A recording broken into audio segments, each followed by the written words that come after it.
उसके बाद अब कम उम्र में शादी करने पर जेल जाना पक्का हो गया है। कोर्ट के फैसले के बाद अब कोई शख्स 15 से 18 साल से कम उम्र की लड़की से शादी करता है तो उसके जिनसी रिश्ते रेप के दायरे में आएंगे। हालांकि कोर्ट के फैसले से पहले भी मुल्क में इस तरह का कानून है, लेकिन अदालत ने एक मुस्तसाना को रद्द करके इसे बड़ी सजा में तब्दील कर दिया है। लेकिन सवाल यह है कि क्या अब कोर्ट के फैसले के बाद कम उम्र में होने वाली शादियों पर पाबंदी लगेगी? इन्हीं सवालों के साथ चलिए शुरू करते हैं आज का मुद्दा।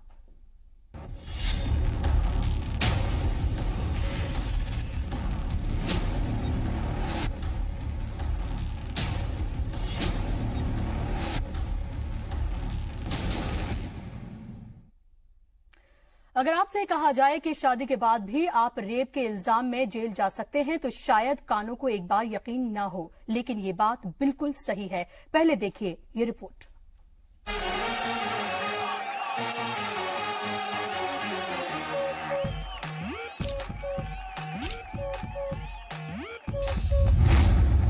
होशियार, खबरदार, सुनो, अब शादी करने के बाद भी रेप के इल्जाम में आपको सजा हो सकती है। आप बीवी के साथ हम बिस्तर होने के बाद भी जेल की सलाखों के पीछे जा सकते हैं। जी हां, एक बार फिर से सुन लीजिए, नाबालिग लड़की के साथ शादी करने के बाद भी अब रेप के इल्जाम में आप जेल जा सकते हैं। मुल्क की सबसे बड़ी अदालत सुप्रीम कोर्ट ने तारीखी फैसला सुनाते हुए आईपीसी की दफा 375 में दिए गए एक्सेप्शन को गैर आईनी करार दिया है।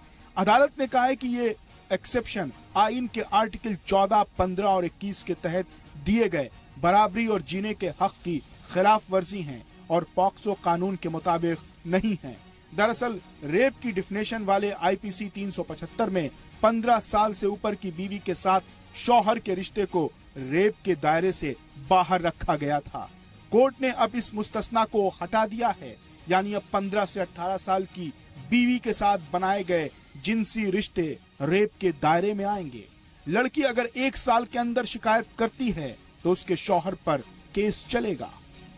कोर्ट ने 2-3 मुख्य चीजों पर बात की है। एक तो उन्होंने कहा कि किसी लड़की की जो 18 साल से नीचे उसकी शादी हो गई है, यही कोई एक मापदंड नहीं हो सकता उनको बाकी लड़कियों से अलग देखने का, और इसलिए उनके सारे अधिकारों को नजरअंदाज नहीं किया जा सकता।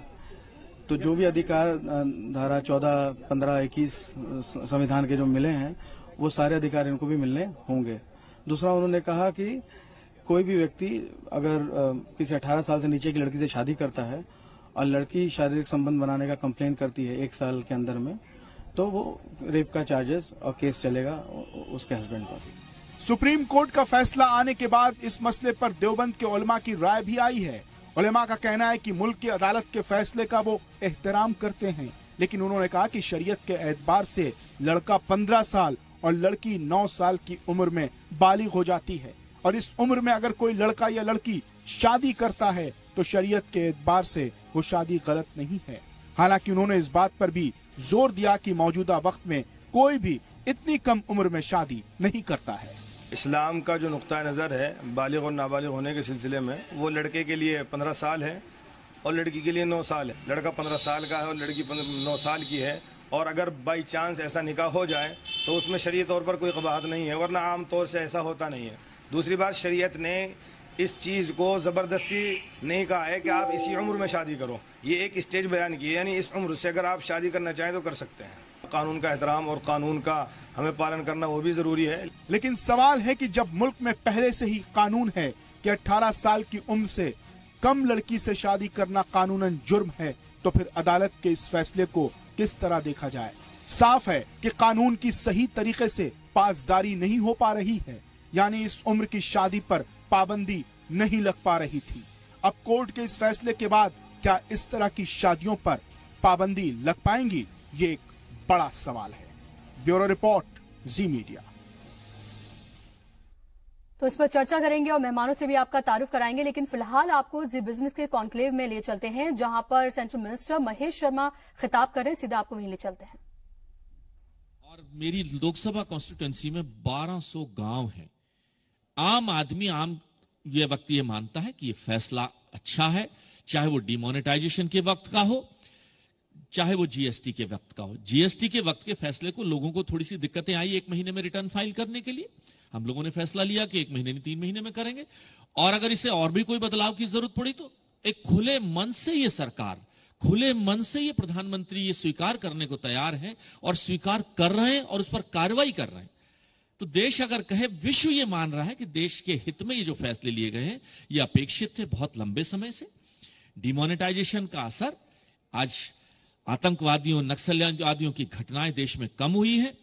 जहां पत्थरबाजों के लिए 500 लोगों की 500 सब जानते हैं 500 रुपए देकर पत्थरबाज इकट्ठे किए जाते थे, आज उनकी संख्या 5 से लेकर 10 इकट्ठे हो गई है उठा के। नक्सलवादियों के हाथ में जो पैसा था वो खत्म हो चुका है। अगर कुछ व्यवस्थाओं के कारण अगर कोई कमियां कह रही है तो उसे ठीक किया, आखिरकार वो पैसा सब कहीं ना कहीं से बैंकों के अंदर आ गया है। तो हम ये नहीं कह सकते कि ये फैसले गलत थे। इन फैसलों में सुधार की गुंजाइश हो सकती है, सुधार किए जाएंगे और किए जा रहे हैं, और देश को विश्वास है। अभी पिछले दिनों आयोग साहब, हमारा जीडीपी 2% कम हो जाएगा, चाइना से हम इतने % कम रहेंगे। अगले ही दिन वर्ल्ड बैंक के चेयरमैन इकबाल ने कहा कि देश, भारत की अर्थव्यवस्था सही रास्ते पर चल रही है। आखिरकार पूरा विश्व हमारी स्थिति को मान रहा है कि देश के अंदर एक ऐसी सरकार, एक ऐसा प्रधानमंत्री जो फैसले लेने की क्षमता रखता है, इसमें कोई दो राय नहीं। राठौर जी, आप एक यूथ आइकन भी हैं, और आपसे मेरा जो सवाल है वो ये है कि आज जो मेरी नज़र में जो सबसे बड़ा चिंता का विषय है वो ये है कि जॉब्स नहीं, जॉबलेस ग्रोथ में हम हैं। और क्योंकि यहाँ भी और जितने भी दर्शक सुन रहे हैं, आपको खासकर जो यूथ हैं वो आपको बहुत हाईली रिस्पेक्ट करते हैं, तो आप उनसे क्या कहेंगे कि क्या सरकार चिंतित है, क्या इस पर चिंता है कि किस तरह से जॉब्स वापस लाए जाएं? ग्रोथ की बात तो महेश जी ने जैसे अच्छी तरह से समझाई कि डिसीजंस लिए जा रहे हैं, लेकिन क्या इस पर भी चर्चा होती है आपकी सरकार में कि जॉबलेस जो ग्रोथ है इसको कैसे आगे चलते हुए डेमोग्राफिक डिविडेंड को रीप कर सकें? हर यूथ एक ऐसे लीडर में विश्वास रखता है जो लीडर अपने लिए नहीं लेकिन एक बड़े समाज के लिए, एक देश के लिए ऐसे निर्णय ले जिससे लंबे समय में और सच्चे रूप में लाभ मिले। मतलब एक यूथ आराम से पहचान सकता है कि कौन सच्चाई से काम कर रहा है और कौन ढकोसलेबाजी कर रहा है, चंद शब्दों में। अब किन बातों पर हम चुनाव लड़े थे और किस बात पर हम सत्ता में आए? सबसे पहले हमने कहा है जो माहौल पूरे देश के अंदर है कि हर जॉब के लिए सिफारिश चाहिए, कहीं पे भी आपको कोई काम कराना हो तो आपको घूस खिलानी पड़ेगी, और सबसे ज्यादा जो घूस खाती है वो तो केंद्र सरकार खाती है, जो अभी तक इतने बड़े बड़े स्कैम्स हुए थे। तो ऐसे माहौल के अंदर क्या यूथ और क्या ये देश ग्रो कर पाएगा? तो ये भ्रष्टाचार बंद करना बहुत जरूरी है। मुझे लगता है इस देश में किसी को भी शक नहीं है, और खास तौर से जो घूसखोरी हैं और खास तौर से जो अपोजिशन वाले हैं उनको कोई शक नहीं है। बंद कमरे में वो भी कहते हैं कि प्रधानमंत्री मोदी अगर किसी के ऊपर जंग सबसे पहले छेड़ा है तो भ्रष्टाचार के ऊपर जंग छेड़ा है। अब उन्हीं के एक प्रधानमंत्री ने कहा था कि ऊपर से 1 रुपए भेजता हूं तो नीचे सिर्फ 16 पैसे पहुंचते हैं। तो वो जो लीकेज हो रहा है इतना बड़ा सिस्टम के अंदर, वो लीकेज, वो पैसा किसका है? वो इस देश के कोई यूथ है, कोई पेंशन वाले हैं, उन सब का पैसा है। ये जो लूप होल, जो लीकेज को, जो पिल्फरेज को जो बंद करा, बड़ी भारी मात्रा में बंद हुआ है। डायरेक्ट बैंक ट्रांसफर्स जो करवाया है उससे कम 50,000 करोड़ से ज्यादा की बचत हुई है। सिर्फ गैस की सब्सिडी के अंदर ही 14,000 करोड़ की बचत हुई है। एक बार मजाक में प्रधानमंत्री जी कह रहे थे कि ऐसी ऐसी विधवाओं के नाम पता चले हैं जो आज तक पैदा भी नहीं हुई है। तो ये पैसा कहां जा रहा था, किसका था? तो ये सब बंद हुआ। यानी किसी एक दिशा में जा रहे हैं जहां लगता है वाकई में हां कम से कम सही राह पकड़ी हुई है। अगला सबसे बड़ा मुद्दा क्या है कि सबसे यंग देश है, युवा देश है, तो निसंदेह उस यूथ को जॉब भी चाहिए। और यह भी सच बात है कि पूरे विश्व के अंदर सबसे बड़ा अगर मार्केट है तो मार्केट भी हिंदुस्तान है। तो जब सबसे बड़ा मार्केट हिंदुस्तान है और जो इतनी बड़ी आबादी में यूथ हैं, ये जब सामान को खरीदेंगे तो वो सामान बनेगा कहां? तो इसलिए मेक इन इंडिया शुरू करा कि जो सामान बने वो भारत में बने, ताकि मैन्युफैक्चरिंग भी यहां हो, जॉब भी यहां पर मिले, और उसको खरीदने वाले भी यहां पर ही हों। इसलिए मेक इन इंडिया, जो सब कहते हैं साहब ये तो ब्रांड है, इस पे कुछ नहीं, तो ब्रांड बिल्डिंग क्या छोटी मोटी बात है? बहुत बड़ी बात है ब्रांड बिल्डिंग। क्या हम सब मिलकर एक ब्रांड नहीं बिल्ड कर सकते कि भारत सबसे जबरदस्त देश है, अगर कहीं पे पूंजी निवेश करना है तो भारत में करना है? ये ब्रांड कोई सरकार की ब्रांड है? ये ब्रांड हर एक देशवासी की ब्रांड है। अगर कुछ एक लोग मिलकर ये चलाने लग जाएं अफवाह कि यहां तो साहब आतंकवाद है, यहां तो कोई सेफ्टी नहीं है, तो नुकसान किसका होगा? इसी देश का होगा। तो brand is important for all of us. So make in India के ऊपर जबरदस्त काम हुआ ताकि यहां पर मैन्युफैक्चरिंग हो। उसके बाद फॉरेन डायरेक्ट इन्वेस्टमेंट, किस लिए लाया जाए पैसा? देश के अंदर जितना पैसा है पूरा नहीं है, और चाहिए। कहां से लेकर आएंगे? नेबर को बोलो कि यहां पर इन्वेस्ट करे। उसके लिए क्या चाहिए? दिखाना है कि बहुत जबरदस्त सरकार है, स्टेबल सरकार है, निर्णायक सरकार है। इन तीनों चीजों में जो मैंने बोला, कहीं पर हम पीछे रहे हो तो बताइए। ये सब चीजें होती है जिससे एक विश्वास पैदा होता है कि हां भारत सही दिशा में है। अब कोई बोले कि मैंने तो अभी चूजा खरीदा है, वो पूरा का पूरा चिकन बन जाए, तो इतनी जल्दी तो नहीं होगा। अच्छा नहीं, एक मिनट ठहरिए, जस्ट होल्ड ऑन। एंटरप्रेन्योरशिप, अगर किसी सरकार ने एंटरप्रेन्योरशिप शुरू करी है, उसके लिए पैसे चाहिए होते हैं, साधन चाहिए होते हैं, तो वहीं गांव में किसी से पैसे उधार लें, उससे ज्यादा बेहतर यह है कि सरकार पैसे दे। मुद्रा योजना के अंदर 3.5 लाख करोड़ रुपए खर्च करे हैं, 7.5 करोड़ लोगों को मुद्रा लोन मिला है, जिसमें से 65% विमेन है। ये किसने दिए हैं? भारत सरकार ने दिए हैं। किसके लिए दिए हैं? देशवासियों के लिए दिए हैं। स्टैंड अप इंडिया, अब एक एक स्कीम आप उठा के देखिए, चाहे किसानों की देखिए या कहीं और देखिए, एक एक स्कीम के अंदर यह है, अगर काम हुआ है तो इस यूथ के लिए काम हुआ है, इस देश के लिए काम हुआ है। चलिए अपनी चर्चा की हम शुरुआत करते हैं और अपने तमाम मेहमानान का तारुफ आपसे करा देती हूं। हमारे साथ मौजूद हैं मौलाना सैयद अतहर हुसैन दहलवी साहब, चेयरमैन हैं अंजुमन मिनहाज रसूल के। डॉक्टर आचार्य विक्रमादित्य हमारे साथ मौजूद हैं, धर्मगुरु अंबर जैदी सोशल एक्टिविस्ट हमारे साथ मौजूद हैं, प्रज्ञा भूषण एडवोकेट हैं और सोशल एक्टिविस्ट हैं हमारे साथ मौजूद हैं, और राना सफी साहिबा ऑथर हैं जो हमारे साथ जुड़ गई हैं। आप तमाम मेहमानों का बहुत बहुत इस्तकबाल है इस प्रोग्राम में। और सबसे पहले प्रज्ञा जी, मैं शुरुआत आपसे करना चाहूंगी क्योंकि इसको लेकर बहुत सारे लोगों में कंफ्यूजन है कि आखिर सुप्रीम कोर्ट ने कहा क्या है। तो पहले आप ये कंफ्यूजन क्लियर करें कि सुप्रीम कोर्ट ने आखिर कहा क्या है इस फैसले को लेकर। जी, इसमें बेसिकली क्या है कि एक एनजीओ की तरफ से पिटीशन फाइल की गई थी सुप्रीम कोर्ट में कि आईपीसी का सेक्शन 375 जो है वो डिफाइन करता है कि शारीरिक संबंध बनाने के लिए एज, कंसेंट की एज क्या होनी चाहिए एक लड़की की, और वो एज जो है 18 साल डिफाइन की गई है।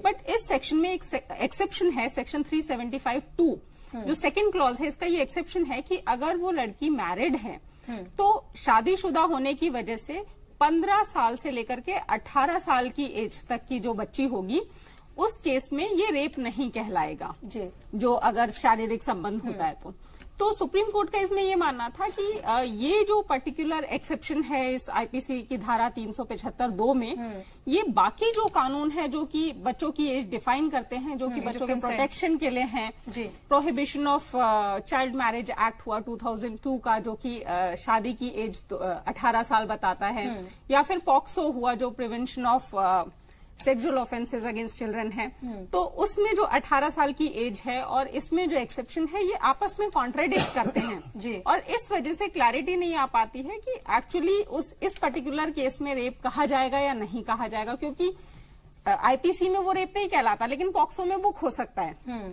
तो अल्टीमेटली पॉक्सो में बुक हो रहा है और आईपीसी में नहीं हो रहा है, तो आपस में लॉज ही एक दूसरे को कॉन्ट्राडिक्ट कर रहे हैं। सेकेंड जो प्रॉब्लम आ रही थी कि जैसे शेक्सपियर ने भी एक बार कहा है कि आप गुलाब का नाम बदल दीजिए पर भी खुशबू वही आएगी, तो वैसे ही a child is a child. Married होना या अनमैरिड होना उसकी डेफिनेशन को चेंज नहीं कर सकता, उसका फिजिकल, उसका मेंटल स्टेटस वही रहेगा। तो इसलिए एक बच्चे को बच्चे की तरह ही ट्रीट करना चाहिए, उसके हम राइट्स वायलेट नहीं कर सकते हैं जो एक बच्चे के होते लेकिन मेरा सवाल आपसे यह है कि 18 और 21 साल की उम्र से कम शादी करना तो पहले ही इलीगल था। जी, वो चाइल्ड मैरिज एक्ट के तहत आता है वो इलीगल माना जाता है। ठीक है, अगर 18 साल से कम उम्र की शादी में एक लड़की की शादी हो जाती है और अगर उसका हस्बैंड उसके साथ फिजिकल रिलेशन बनाना चाहता है तो अब ये इलीगल माना जाएगा। जी बिल्कुल, यानी कि शादी हो सकती है। भी जो था अवॉइड, ये बड़ा कॉन्ट्रडिक्टरी है क्योंकि इसमें ये था कि अगर 15 साल से, जैसे अगर हम हिंदू मैरिज एक्ट में आते हैं तो उसमें है कि अगर 15 साल से पहले शादी हुई है तो 15 साल से लेकर के 18 साल के बीच में लड़का या लड़की कोई भी कोर्ट में पिटीशन डाल के उस शादी को खारिज करवा सकते हैं। वो वॉइड की जा सकती है उनकी मर्जी से, लेकिन अगर वो 15 साल के बाद संबंध रखते हैं तो वो शादी कंसेंट माना जाएगा और वो शादी कंटिन्यूड रहेगी। वहीं prevention of child marriage act 2006 जो है वो ये कहता है कि अगर आपकी 18 साल से पहले शादी हो जाती है तो 18 साल मेजॉरिटी की एज होने के बाद आप अगले 2 साल तक पेटिशन डाल के उस मैरिज को वॉइड डिक्लेयर करवा सकते हो। उसके लिए आपको पेटिशन डालना पड़ेगा लड़की को। बट यहाँ बात ये आ रही थी कि अगर उसके साथ शारीरिक संबंध बनाए जाते हैं, उसके साथ सेक्सुअल कंफ्यूजन एक और ये है कि 18 साल से कम उम्र में अगर शादी हो जाती है एक लड़की की तो वो शादी क्या लीगल मानी जाएगी? वो शादी के लीगल होगी क्योंकि ये कहा जा रहा है कि फिजिकल रिलेशन अगर वो बनाते हैं और शादी के उस 1 साल के पीरियड के अंदर अगर लड़की ये कहती है कि उसको वो इससे अगर मुखालफत करती है या इख्तिलाफ रखती है तो ये रेप माना जाएगा। देखिए, ये शादी वैलिड नहीं होती बट वॉइडेबल होती है। इसको वॉइड भी नहीं कहा जाता कि ये शादी एब्सोल्युटली इलीगल नहीं है। एक तरह से मैसेज जा रहा है कि जैसे चाइल्ड मैरिज जो है उसको प्रमोट किया जा रहा है। नहीं, उल्टा चाइल्ड मैरिज को रोकने के लिए इस तरह का लॉ बनाया जा रहा है कि पहले क्या होता था कि अगर 15 साल से 18 साल के बीच में लड़की है और उसका हस्बैंड उसके साथ शारीरिक संबंध बनाता है तो वो रेप में बुक नहीं होगा। लेकिन अब क्या है कि अगर 18 साल से कम है तो चाहे वो शादी ही क्यों ना हो वो रेप में बुक हो जाएगा। तो इसकी वजह से चाइल्ड मैरिजेस में कमी आएगी। इनफैक्ट कर्नाटका गवर्नमेंट ने इसमें अपना एक अमेंडमेंट लेके आए हैं, सेक्शन 3(1) जो है prohibition of child marriage act, इसमें 3(1)A लेके आए हैं कि उन्होंने तो क्लियरली ये बोल दिया अमेंडमेंट में स्टेट लेजिस्लेचर ने कि 18 साल से कम की शादी सीधा वॉइड होगी, इलीगल होगी। यहाँ पे कोई स्कोप ही नहीं छोड़ा चाइल्ड मैरिज का। तो होपफुली बाकी स्टेट्स को भी यही करना चाहिए ताकि कुछ भला हो बच्चियों का। बिल्कुल। अतर साहब, ये बताइए कि अगर हम इस्लामिक पॉइंट ऑफ व्यू से बात करते हैं तो इस्लाम ये कहता है कि प्यूबर्टी की एज में एक लड़का और एक लड़की अगर पहुंच जाते हैं और अगर उनकी शादी होती है यानी कि वो बालिग करार दे दिए जाते हैं और बालिग होने के बाद शादी हो सकती है, तो ऐसे में आप ये बताइए आजकल प्यूबर्टी की एज आपको डिसाइड नहीं कर सकते कि कितनी हो सकती है प्यूबर्टी की एज, और ज्यादातर 15 साल से कम ही मानी जाती है। तो ऐसे में आप एक तरह से शरिया ये इजाजत दे रहा है कि शादी तो हो सकती है। देखिए, जहां तक बुनियादी चीजें, शरीयत जाहिरी बात है किसी भी मजहब के जो अपने बुनियादी कवानीन होते हैं, अकायद होते हैं, उसमें कोई तब्दीली किसी सूरत में नहीं है। इस्लाम का भी अपने नुक्ता निगाह, और इस्लाम में शादी करना ना करना ये अकायद बुनियादिया में शामिल नहीं है। एक आदमी शादी नहीं करे कोई मसला नहीं है, और ना ही इस्लाम में शादी की कोई उम्र तय की गई है। ठीक है, इसमें आप इस तरह समझ सकते हैं कि दुनिया के अंदर बलूगत को लेके यानी अलग अलग, अगर आप छोटी सी हम बात करें, सोशल मीडिया की हम बात करें, अमेरिका में अगर उसके इस्तेमाल की उम्र 16 साल है, हमारे यहाँ पहुंचते 18 साल हो जाती है। बहुत से मुल्कों के अंदर जब आप एशिया के उस तरफ जाएंगे 21 साल तक पहुंच जाती है। इस तरीके से सुप्रीम कोर्ट का फैसला काबिल तारीफ है और उसमें कहीं ना कहीं ऐसी शादियों पर पाबंदी लगेगी, और इसमें बहुत सारे नकाइस हैं। इसमें लड़का और लड़की जहनी तौर से भी नहीं, जिस्मानी तौर से भी नहीं, और उसमें जो बच्चों के साथ जो परेशानियां होती हैं वो सारी चीजें रख के सुप्रीम कोर्ट ने फैसला दिया है। तो मुस्लिम समाज और उलेमा इकराम इसका वेलकम करते हैं। किसी ने मुखालफत ही नहीं की, किसी ने मुखालफत नहीं की, लेकिन मैं इसमें 2 चीजें जो रखना चाहता हूँ। पहली चीज तो ये कि इस तरीके की शादियां सिर्फ मुस्लिम समाज में नहीं है, बल्कि हमारे दहकानी इलाकों के अंदर या ट्राइबल एरिया के अंदर लगातार इस तरीके की शादियां मौजूद हैं। दूसरी चीज जो हमारे राजस्थान देख लीजिए, इसी तरीके से आप उड़ीसा देख लीजिए, पूरा उड़ीसा ट्राइबल एरिया, अरुणाचल और दूसरी जगह। लेकिन एक चीज जो हमारे यहाँ पे कानूनदान तशरीफ रखती है, मैं इनसे जो एक और बड़ा सवाल है, देखिए इसमें यह कहा गया है कि 18 जो एक अलग कानून है कि 18 साल के 2 बालिग किसी भी सूरत में, कि वो मर्द औरत हो, या अगर आप उसको आर्टिकल 377 जो भी है, जो मजहबी तौर से जो है वो एक तरीके से मेरे नजदीक गुनाह है और कानून भी उसकी इजाजत नहीं देता। लेकिन मान लीजिए, अगर मेरा सवाल ये है, जो बुनियादी सवाल आज सुबह से है जिसके मैं समझता हूँ कन्फ्यूजन है, एक लड़के और लड़की की शादी, उसमें लड़की की उम्र तो 18 साल है, लेकिन लड़के की उम्र 20 साल है, जबकि शादी की उम्र लड़के की 21 साल कही गई है। तो इस शादी के बारे में क्या कहा गया, इस पे सुप्रीम कोर्ट खामोश है। तो कहीं ना कहीं बुनियादी तौर से अभी बहुत सारे सवालात हैं, और इसमें मैं समझता हूं, इसमें आपके नाजरीन को बताना चाहता हूं, ये फैसला ना शरीयत के खिलाफ है, ना हिंदुइज्म के खिलाफ है, बल्कि इसमें मैच्योरिटी, जहनी बालिगगी की बात है।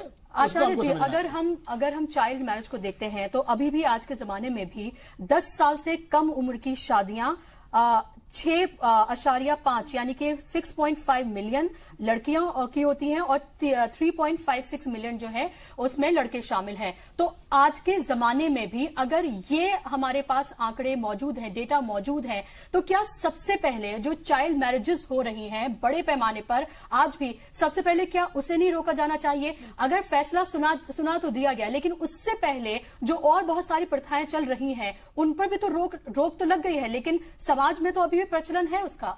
पहले सबसे पहले कानून बनना चाहिए, तो कानून में जो कमियां होती हैं वो ठीक होनी चाहिए, उसके बाद ही उसको एग्जीक्यूशन प्रॉपर्ली किया। बहुत लंबे कानून बन रहा है, व्यवस्थाएं, भारत एक डेमोक्रेटिक कंट्री है, बहुत सारे लोग। लेकिन आचार्य जी, चाइल्ड मैरिज एक्ट का तो कानून तो बहुत लंबे वक्त पहले का बना हुआ है। तो आपको पता है हिंदुस्तान की व्यवस्थाएं कैसी है। मैं कहूंगा पहले तो सबसे पहले सुप्रीम कोर्ट का जो एक स्टेप है स्वागत योग्य है, बहुत बढ़िया से इसको स्वागत किया जाना चाहिए। अब उसके अनुकूल क्या हो क्या रहा है कि पूरे देश में जो सरकारी व्यवस्थाएं हैं वो पूरी किस प्रकार से काम कर रही हैं, हम सबको मालूम है। पिछले 50-60 सालों से जो व्यवस्थाएं चल रही हैं, कोशिश ये करें हम, और हिंदुस्तान की स्थिति इस प्रकार की कि we are on the verge of population blast.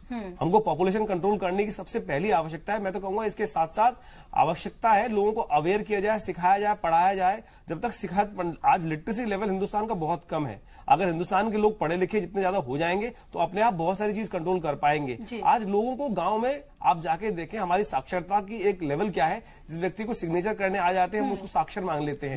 जब तक हम उसको बदलेंगे नहीं, व्यवस्थाएं नहीं बदलेंगे, आज पढ़ाई तालीम इसकी बहुत बड़ी वजह है, बहुत जरूरी कि इलिटरेसी है। और क्योंकि जो आंकड़े भी हमारे पास मौजूद है, डेटा भी मौजूद है, चाइल्ड मैरिजेस हुई हुई हैं, उनमें ज्यादातर परसेंटेज 80% से भी ज्यादा परसेंटेज जो है वो इलिटरेसी की वजह से है। भारतीय संस्कृति में तो एक बात कहा गया, साहित्य संगीत कला विहीन साक्षात पशु पुच्छ विषा नहीं ना। जिस व्यक्ति को ना तो विद्या आती है, ना ज्ञान आता है, ना कला आती है, वो पशु के समान है। तो हमारे यहाँ कोशिश ये करें लोगों को सिखाएं, पढ़ाएं, तब वो व्यक्ति बनेंगे, तब वो मानव बनेंगे, अन्यथा जानवर रहेंगे। और जानवरों को केवल ये शारीरिक संबंध और अनेक प्रकार की व्यवस्थाएं फैलाने का समस्या ही है। तो कोशिश ये करें हम लोगों को पढ़ाएं, लिखाएं, समझाएं, और वही आवश्यकता है कि लोगों को रूट लेवल पे वही करने की आवश्यकता है। क्योंकि कोई भी व्यक्ति जब पढ़ लिख जाएगा तो कोई भी सब चाहते हैं कि हमारा लिविंग स्टैंडर्ड बढ़े, अवेयरनेस बढ़ेगी। राणा साहिबा, आपको मेरी आवाज मिल रही है? हाँ, बिल्कुल मिल रही है जी। मेरा आपसे सवाल ये है कि सुप्रीम कोर्ट का जो फैसला आया है वो आप काबिले तारीफ उस फैसले को मान सकते हैं, लेकिन जब तक समाज में बदलाव नहीं होगा, समाज में अवेयरनेस नहीं होगी, तो क्या वाकई में इस तरह के फैसलों का कोई असर होता हुआ नजर आएगा?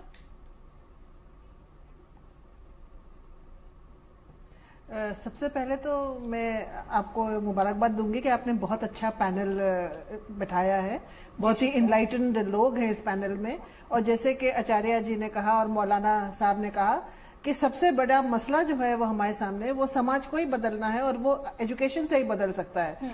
तो सिर्फ कानून बना देना, तो कानून तो खैर बहुत बढ़िया बना है और उसको हमें बहुत उसकी सुप्रीम कोर्ट को उसके लिए मुबारकबाद देनी चाहिए। हमारे देश के लिए बहुत ही अहम कानून है ये कि बच्चियां जो है वो अपनी, चाहे बच्चियां हों चाहे बच्चे हों, अपने जो एक बचपन है उसको एंजॉय कर सकते हैं, उसको अपना पढ़ें लिखें, खेलें कूदें, जो भी दिल चाहे करें, शादी के बंधन में ना बन जाए। तो इस मैसेज को हमें पहुंचाना है एजुकेशन के थ्रू और थोड़े से इनलाइटेंड टीवी शोज के थ्रू, क्योंकि टीवी सीरियल्स जो हैं वो तो ऐसे आते हैं रिग्रेसिव कि वो सब चीजें जो है ना उनकी रीच बहुत होती है।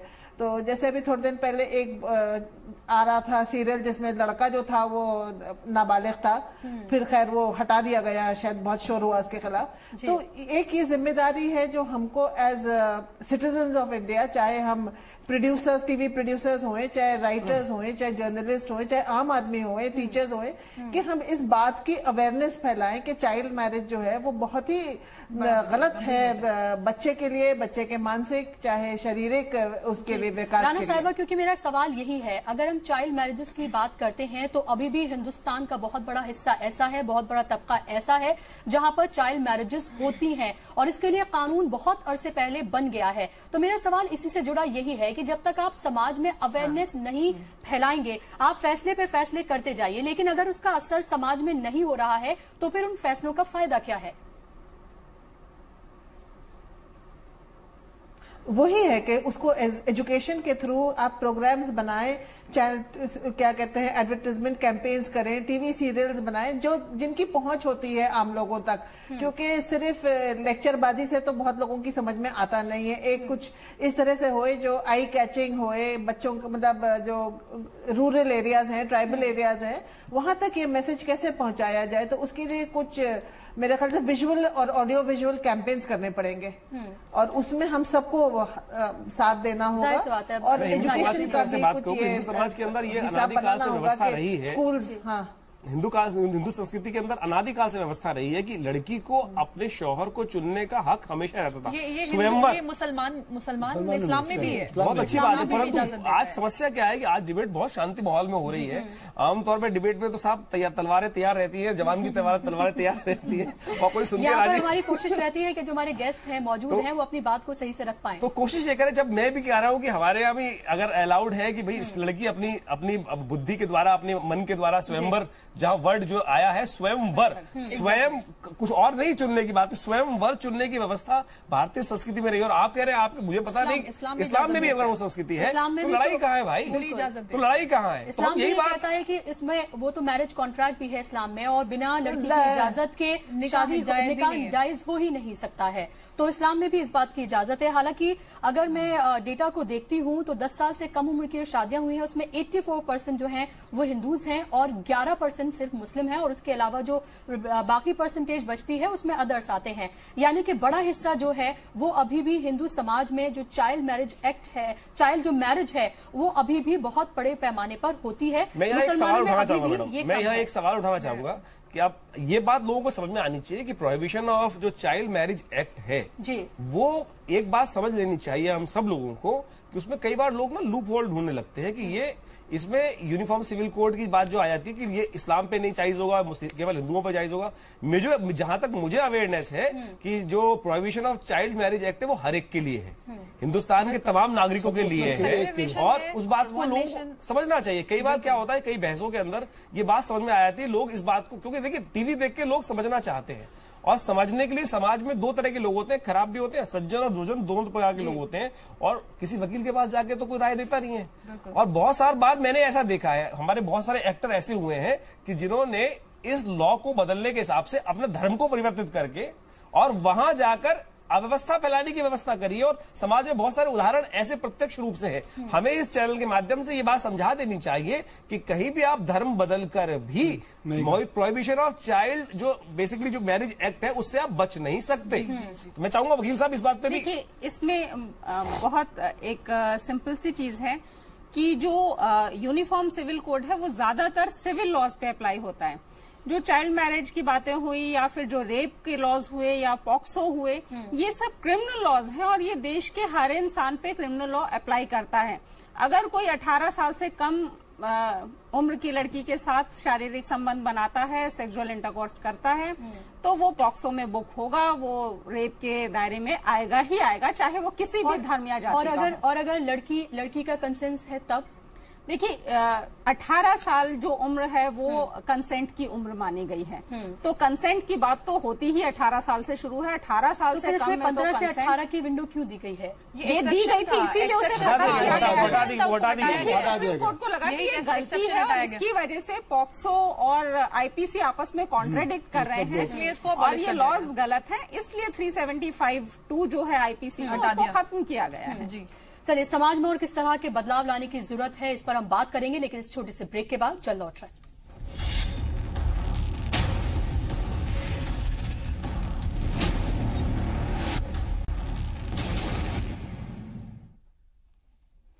ब्रेक के बाद एक बार फिर से आप सभी का इस्तकबाल है। आप देख रहे हैं आज का मुद्दा और हम बात करें सुप्रीम कोर्ट के अहम फैसले पर। अंबर, आपके पास मैं आना चाहूंगी कि जब हम बात करते हैं, चाहे 3 तलाक को लेकर सुप्रीम कोर्ट का फैसला आया हो या चाइल्ड मैरिज एक्ट को लेकर हम बात करें या फिर आज जो सुप्रीम कोर्ट का फैसला आया है, हम फैसलों की बात तो करते हैं लेकिन हम लगातार ये देखते हैं कि समाज में अवेयरनेस नहीं है। तो ये किसकी जिम्मेदारी बनती है कि समाज में अवेयरनेस फैले, और ये भी तो कोर्ट की जिम्मेदारी है कि वो देखें कि आखिर ये जो प्रथाएं जो चल रही हैं लगातार एक्ट बनने के बावजूद भी, इलीगल होने के बावजूद भी लगातार उसी तरह से अभी भी हो रही हैं। बिल्कुल बुशरा जी, देखिए बहुत सारे लॉज बनते रहते हैं। सबसे पहले तो मैं सुप्रीम कोर्ट के इस फैसले का स्वागत करती हूँ। अच्छा फैसला है। इससे कहीं ना कहीं चाइल्ड ट्रैफिकिंग और चाइल्ड मैरिज पे कहीं ना कहीं लगाम लगेगी। और दूसरी बात आती है एजुकेशन और अवेयरनेस की, किसी भी इशू को लेके तो जिम्मेदारी हम सब की है, टीवी चैनल्स की, इंडिविजुअल्स की, जो भी ऑथर हैं, राइटर्स हैं, एक्टर्स हैं, हम सबकी जिम्मेदारी है कि हम लोगों को अवेयर करें, एजुकेट करें। इनफैक्ट गवर्नमेंट की भी जिम्मेदारी है कि लोगों में एजुकेशन और अवेयरनेस लेके आए, सोशल इश्यूज को लेके, उनके राइट्स को लेके। और सबसे बड़ा मुद्दा एजुकेशन है हमारे देश में। लोग अनएजुकेटेड है, लोग आज भी लड़कियों को बेटी नहीं समझते, एक बोझ समझते हैं। वो समझते हैं कि एक लड़की बड़ी हो गई, उसकी शादी करो और हम उसकी जिम्मेदारी से फारिग हो जाएं। वो औलाद समझ के उसको नहीं पालते हैं कि लड़की को हम इस काबिल बनाएं कि वो एक पढ़ लिख जाए, अपने लिए कुछ कर ले और अच्छा इंसान बन जाए। नहीं, बस वो चाहते हैं कि बड़ी हो जाए, शादी कर दी जाती है। किस तरह से उसे शादी के बाद अपना घर चलाना होगा। जबकि एज ऑफ कंसेंट 18 साल है। 18 साल से कम का बच्चा फिजिकली, इमोशनली और मेंटली किसी भी तरीके से वो इतना स्ट्रेंथन नहीं होता कि वो अपने लिए कोई ऐसा फैसला ले सके शादी के जैसा। मेरा सवाल आपसे ये है कि हम ये तो बात कर रहे हैं कि अगर इस तरह से शादी होती है 18 साल से पहले, तो अगर लड़की शिकायत करती है तो रेप का केस माना जाएगा। वालिदैन की इसमें जिम्मेदारी क्या है? क्या वालिदैन को इसमें बुक नहीं किया जाना चाहिए? बिल्कुल, वालिदैन को बुक करना चाहिए सबसे पहले। 2-3 बातों को समझना, वालिदैन इसके लिए जिम्मेदार है क्योंकि वो अपनी जिम्मेदारी से फारिग होना चाहते हैं, लड़कियों को बोझ समझते हैं। हम लोग बड़ी अच्छी बातें करते हैं, लेकिन बुनियादी तौर से हम जो है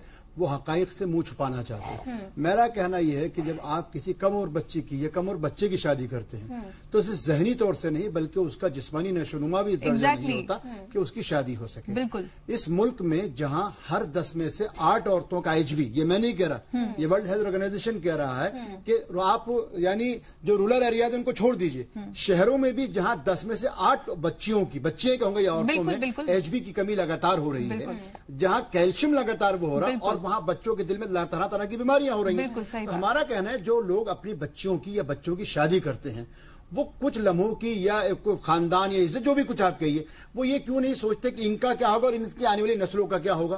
और दूसरी चीज सिर्फ अपनी जिम्मेदारी से फारिग होना चाहिए। हाँ बिल्कुल। और दूसरी चीज साथ में जो हैदराबाद का जो मामला थे, मैं समझता हूँ कि अब समाज को, हर समाज को खाली शरीयत के लिबादे में या हिंदुइज्म के लिबादे में पहन के आप अपने हम मुंह नहीं छुपा सकते। मैं हैदराबाद वाले इशू में एक बात पूरी सच्चाई के साथ कहना चाहता हूँ और मैं वकील साहब चाहता हूँ इसमें ये होना चाहिए कि कोई भी लड़की जिसकी उम्र 15 साल से कम है, अगर अपने पेरेंट्स के सिवा वो यानी मुल्क से बाहर जा रही है, जब तक उसकी रजामंदी या उस इलाके के किसी ऑफिसर, जो भी कानून मौजूद है, और ये अमेरिका में आज नहीं पहले से कानून मौजूद है, मगर हमारे यहाँ क्या होता है, बाहर से एक आदमी आया, जहेज कह लीजिए, लानत मैं समझता हूँ अपने बच्चों को बेच के वो शादियां कर देते हैं और जो उनके साथ जानवरों जैसा सुलूक होता है।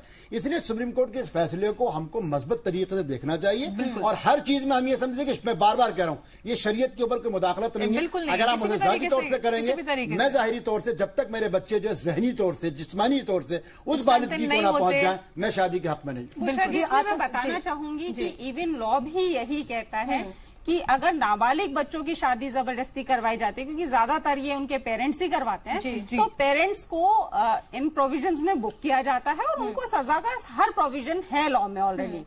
ऑल्दो शिकायतकर्ता कम मिलते हैं और जब कंप्लेंट होती है उसके बाद ही एफआईआर की जाती है और उन्हें बुक किया जाता है। तो इस सब में थोड़ी कमियां रह जाती है, उनको ठीक करना है हमारे लॉ में, पर लॉ में प्रोविजंस ऑलरेडी हैं कि उनके पेरेंट्स को आप ये देखें कि 30% लड़कियां और 42% जो लड़के हैं उनकी शादी उनकी लीगल एज से पहले ही कर दी जाती है। तो आप ये समझें कि समाज में ये कितना बड़ा नासूर है। आप ये बताएं, आप एक धर्म गुरु की हैसियत से अपनी कितनी जिम्मेदारी बनते हैं, क्योंकि आप वो लोग हैं जो जिन पर लोग यकीन करते हैं, शायद जिनकी बातों को लोग ज्यादा सुनना और उनकी बातों पर अमल करना पसंद करते हैं। तो क्या ऐसे लोगों की ज्यादा जिम्मेदारी नहीं बनती? क्या आपकी ज्यादा जिम्मेदारी नहीं बनती जहां पर 30% लड़के और 42% लड़कियों की शादी? आप आंकड़ा देखें कितना बड़ा है ये।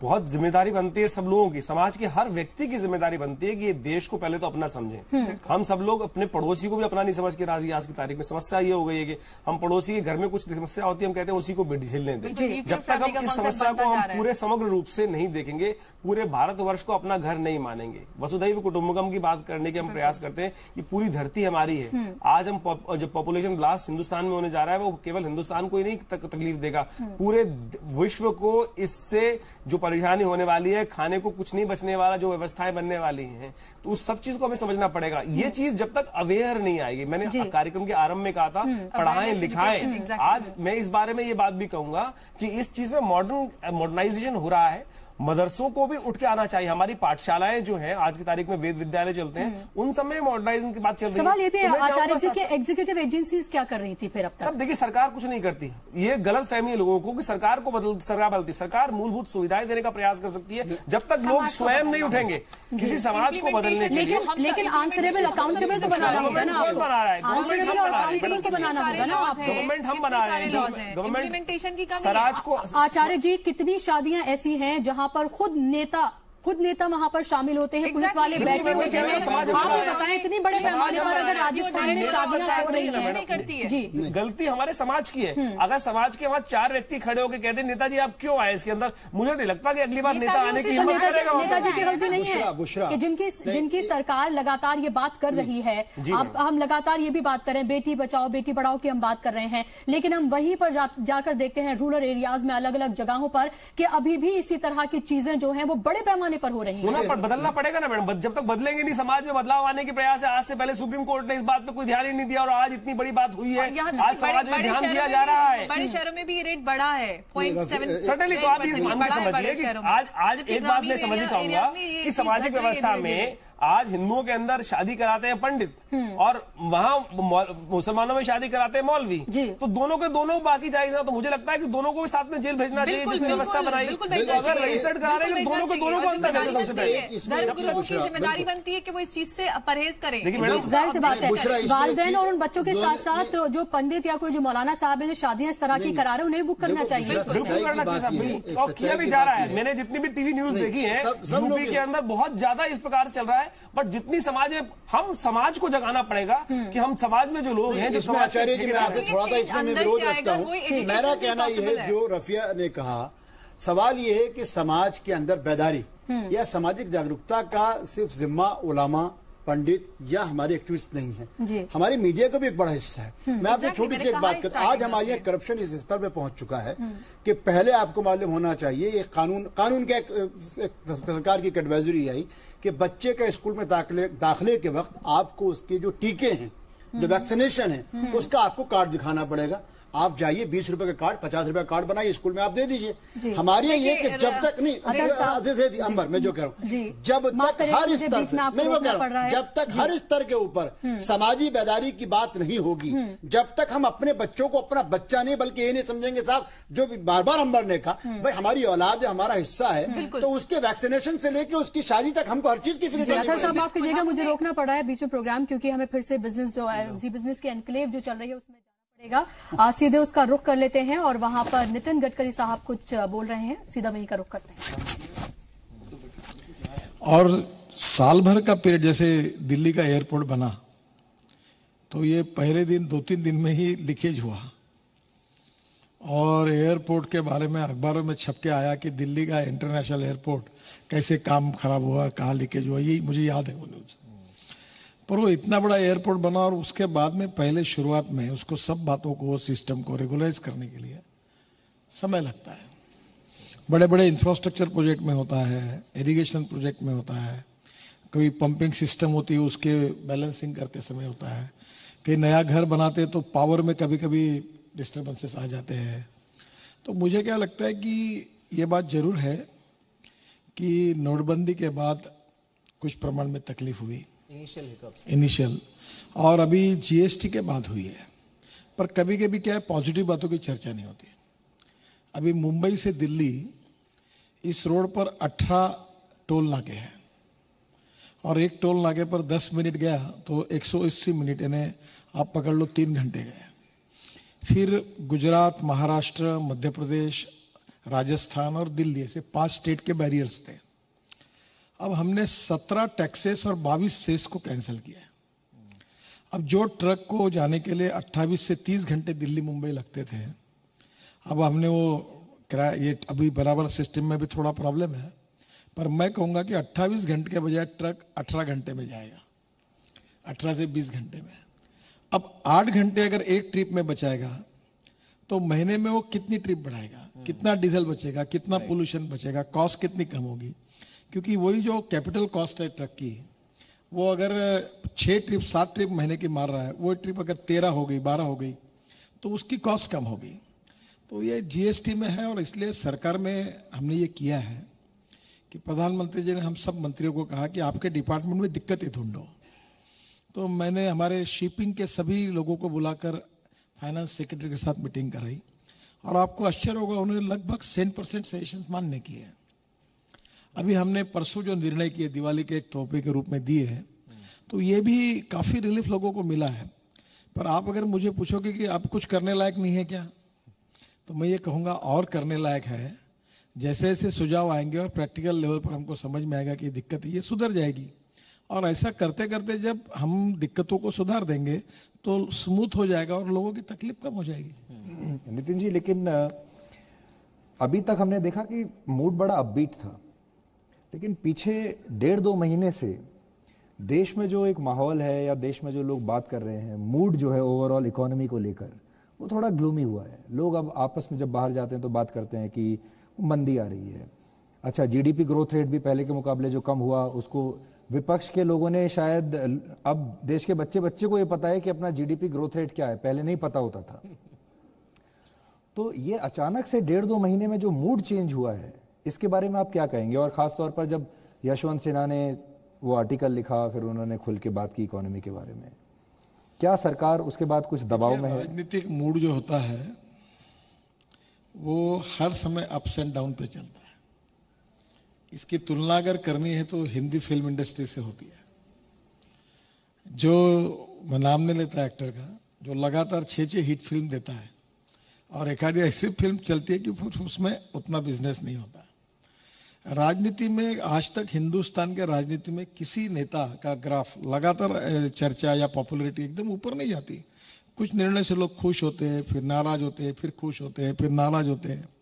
तो ये मूड चलने वाला है, पर आप मूड चेक करने का सबसे अच्छा उपाय इलेक्शंस होते हैं। जो लेडी टाइम्स नाउ पे करती है ना, क्या नाम है? तो अभी आप सुन रहे थे नितिन गडकरी को, और यहाँ पर रुक रहे बहुत छोटे से ब्रेक के लिए। ब्रेक के बाद अपनी चर्चा पर हम वापस लौटेंगे, कहीं जाएगा नहीं।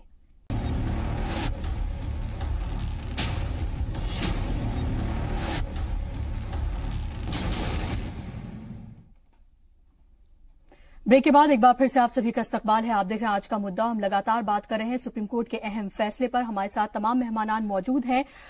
राना साहिबा, मैं आपके पास आना चाहूंगी। ये बताइए कि अगर हम डेटाज की तरफ जाते हैं और ये देखते हैं कि जिनकी शादियां हुई हैं 18 साल से पहले, उनमें अगर हम देखें तो एज मेनी एज 5.4 मिलियन, यानी कि 44% जो मैरिड चिल्ड्रन हैं वो इलिटरेट हैं, यानी 80% जो हैं वो इलिटरेट हैं। क्या आप इसकी सबसे बड़ी वजह ये देख रही हैं कि एक तो अवेयरनेस है ही नहीं, और साथ ही साथ तालीम की भी बड़े पैमाने पर कमी है, और माँ बाप ये सोचते हैं कि लड़कियां जो है उनके ऊपर एक तरह से बोझ हैं और शादी इनकी कर दी जाए और अपने फर्ज से सुबुकदोश हो जाए? सबसे बड़ी वजह है ही ये इलिटरेसी, क्योंकि जो पढ़ी हुई होती है, चाहे माँ पढ़ी हुई हो चाहे बेटी पढ़ी हुई हो, तो वो खुद अपने पैरों पे खड़ी हो सकती है। और फिर जैसे अंबर ने कहा कि बोझ बन जाती है, वो बोझ नहीं रहती, वो खुद अपने आप कमाए खाए, जो दिल चाहे करे। और एक वो सोच होती है कि एक इंडिपेंडेंट औरत है, she has independent agency over her self. लेकिन जो घर में लड़की है, जो पढ़ नहीं रही है, लिख नहीं रही है, वो सिर्फ एक क्या मतलब एक माँ बाप एक बोझ समझते हैं, और वो खुद उसका कोई हक ही नहीं होता अपने ऊपर ना अपने पर। लेकिन ये बदलाव आखिर आएगा कैसे? हम यहाँ पर डिस्कशन कर सकते हैं राना साहिबा, हम बड़ी बड़ी बातें कर सकते हैं, लेकिन जमीनी सच्चाई जो है वो बिल्कुल अलग है। आखिर एक सवाल ये उठता है कि जो एग्जीक्यूटिव एजेंसीज हैं उनकी भी तो कोई जिम्मेदारी बनती है या नहीं? देखिए, एग्जीक्यूटिव एजेंसीज की तो बहुत जिम्मेदारी है, लेकिन हम हर एक इंसान की जिम्मेदारी है। हम इसको मजहब के दायरे से नहीं देख सकते, हम इसको सिर्फ एक सोशल इशू की तरह देख सकते हैं, एक नेशनल क्राइसिस की तरह देख सकते हैं कि and every citizen is involve. मतलब इसमें जैसे उन्होंने कहा कि एक वसुदेव कुटुंबकम है, हम सबकी जिम्मेदारी है और हमें सबको अपने आस पड़ोस देखना है कि क्या हो रहा है, हम किस तरह से हेल्प कर सकते हैं, किसी को बच्चों को पढ़ाएं, अगर हम ना खुद पढ़ा सकते हैं तो हम उनको स्पॉन्सर करें, हम कुछ प्रोग्राम्स करें, अपने कलम से लिखें, अपने जबान से कुछ कहें, जहां जहां जो भी मौका मिले हम इस बात का अवेयरनेस फैलाएं कि बच्चों को खासतौर से पढ़ाने की बहुत जरूरत है। और जब बच्चियां पढ़ लिख जाएंगी तो फिर वो अपने आप ही ये सारी जितनी प्रॉब्लम से ओवरकम खुद हो जाएंगी, इविल प्रैक्टिसेस कहते हैं, वो सब अपने आप ही सोसाइटी से हट जाएंगी। हाँ, तो इसको हमें मतलब एक तो हर चीज को हम आजकल इतना हमारे दिमाग तंग हो गए कि हर चीज को हम मजहब के दायरे में देखते हैं। बिल्कुल, हर चीज को इस्लाम में और धर्म में मुदाखलत हो जाती है। जाहिर सी बात है। और अंबर, अगर हम देखते हैं तो इस फैसले का सभी ने खैर मकदम किया है।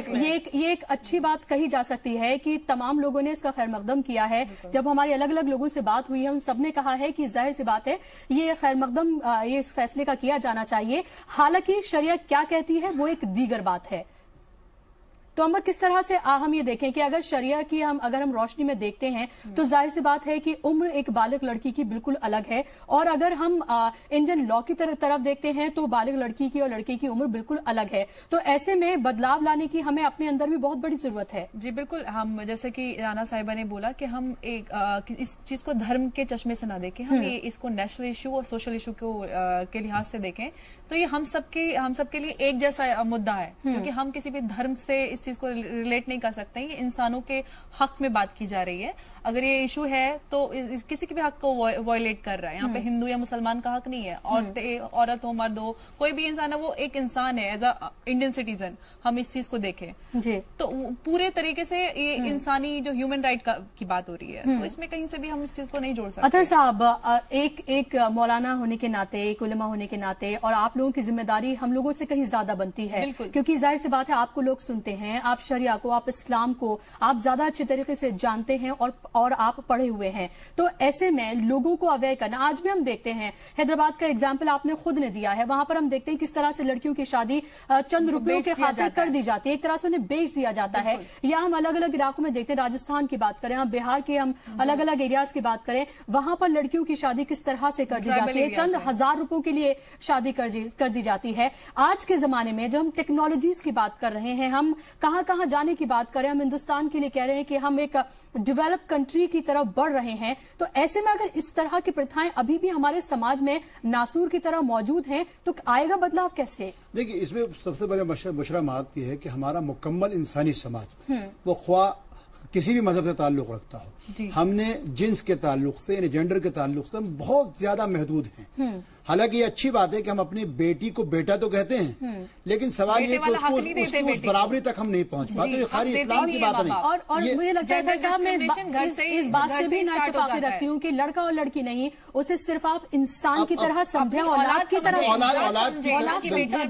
और देखिए, उसकी और दूसरी चीज ये है कि इस्लामी नुक्ता निगाह से बच्चे की जो पहली दर्जगाह है वो उसकी माँ है, यानी उसको ज़हनी तौर से, जिस्मानी तौर से मजबूत होना चाहिए। इसलिए बिल्कुल, इसलिए मैं इसमें दो बातें कहना चाहता हूँ। पहली चीज तो ये कि समाज को बच्चों और बच्चियों के बारे में, और खासकर जो कमजोर होता है उसके बारे में ज्यादा सोचना चाहिए। हमको ये सोचना चाहिए कि हम कहीं ना कहीं गलती तो नहीं कर रहे हैं। दूसरी चीज, साथ साथ जो कानून नाफिज करने वाले इदारे हैं, देखिए मैं आखिर में एक बात कहूंगा जिसकी तरफ राना साहबा ने भी वो करा, तालीम के साथ साथ तरबियत जो है यानी ओरिएंटेशन जो है वो भी लाजिम है। जाहिर बात है कि हम 18 साल तक अपने बच्चों को हम चाहते हैं कि वो आज़ाद रहें, वो तरक्यात करें, लेकिन हमारा ये भी है कि कहीं वो बहरा रवी में मुब्तला ना हो, और उस बहरा रवी में मुब्तला ना हो इसके लिए माँ बाप की, समाज की, टीवी चैनल्स की, अखबारात की, सोशल साइट्स की, इन सबकी भी जिम्मेदारी है कि सुप्रीम कोर्ट ये नहीं कहे कि साहब आज जिस तरीके की बात, वही सुप्रीम कोर्ट बार बार ये कह रहा है कि बच्चों की जहनी बालिदगी पे जो असरअंदाज हो रहा है उसमें सोशल मीडिया और वेबसाइट ने बहुत बड़ा किरदार अदा किया। इसलिए हमको अपने घर से और समाज को सबको साथ लेकर चलना बिल्कुल। और यहाँ पे सरकार की भी जिम्मेदारी है कि सही तरीके से उसको अवेयर किया जाए। लगातार हम इस तरह की एजुकेशन फ्री होनी चाहिए ताकि लोग बेटियों को बोझ ना समझे, उनको पढ़ाने लिखाने का खर्चा। एग्जैक्टली, जाहिर सी बात है हम लगातार इस पर बात कर रहे हैं, लेकिन सिर्फ यही नहीं कि फ्री होए बल्कि उसकी तालीम चले कि मुझे तो कह रहे हैं कि हायर एजुकेशन भी होनी चाहिए स्कूल्स में कायदे के टीचर्स होए। बिल्कुल जाहिर बात तालीम का भी एक मयार होना चाहिए कि तालीम वो किस तरह से हासिल कर रही है ताकि वो किसी तरह से वो अपने पैरों पर खड़ी हो सके। तालीम सिर्फ एक टोकनिज्म के नाम पर जो तालीम दी जा रही है वो ना हो, बल्कि तालीम उन्हें इस तरह से दी जाए कि वाकई में वो अपनी जिंदगी को सुधार सकें और संवार सकें। इसके साथ ही अच्छा टाइम वक्त की कमी है मेरे पास और अभी बहुत सारे पॉइंट्स इस पर बात करनी बाकी थी, लेकिन माफ कीजिएगा, तमाम पैनल से माफी चाहूंगी कि आज उतना वक्त मैं नहीं दे पाई अपने प्रोग्राम में। बहुत बहुत शुक्रिया आप तमाम लोगों का इस प्रोग्राम का हिस्सा बनने के लिए और इतनी कारगर बहस और चर्चा को और तमाम बातों को लोगों तक पहुंचाने के लिए। तो आज का मुद्दा में बस इतना ही।